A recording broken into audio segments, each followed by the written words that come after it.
Dans 100 jours pile, c'est le début de la Coupe du Monde au Brésil, journée spéciale sur RMC Sport avec tous les sujets qui seront abordés, des infrastructures à la sécurité, sans oublier bien entendu l'aspect festif de la chose, puisqu'une Coupe du Monde au pays du foot, évidemment, ça fait rêver tous les supporters. Une Coupe du Monde au Brésil, dans le pays du football. Pour certains, le rendez-vous est tout simplement immanquable.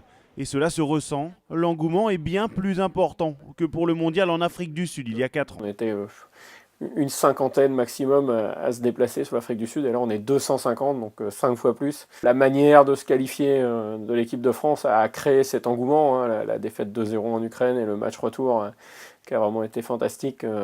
Voilà, je pense que ça a créé quelque chose au sein des supporters. En tout, 35 000 Français feront le déplacement au Brésil. Seuls l'Angleterre et l'Allemagne, avec plus de 50 000 supporters, feront mieux en Europe.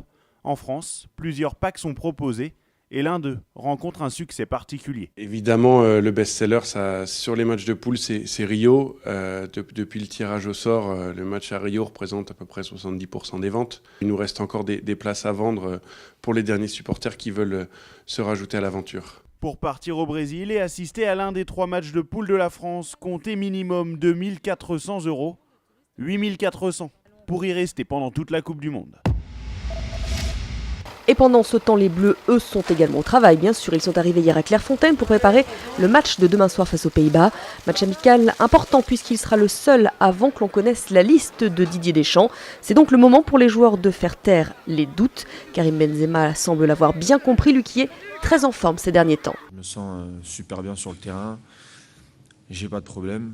Et tout se passe bien. Je suis content de ma vie, je suis content de jouer au foot. Je suis dans un grand club, je suis content de venir en équipe de France. Ça se passe bien aussi, on s'est qualifié pour la Coupe du Monde.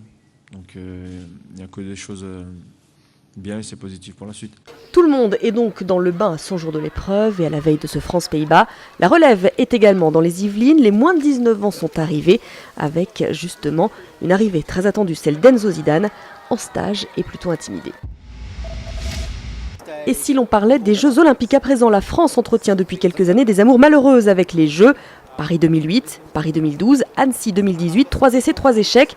Mais on apprend toujours de ses erreurs et Valérie Fournéron, en visite à Londres pour peut-être s'inspirer des lieux, n'exclut pas une candidature en 2024. Besoin dans cette stratégie que nous avons de construire les conditions d'une candidature, de pouvoir nous rendre compte de l'héritage qui est aujourd'hui celui de Londres. On n'est pas candidat pour être candidat. On est candidat quand on a construit un projet pour son pays et quand on a construit un projet pour le mouvement sportif international.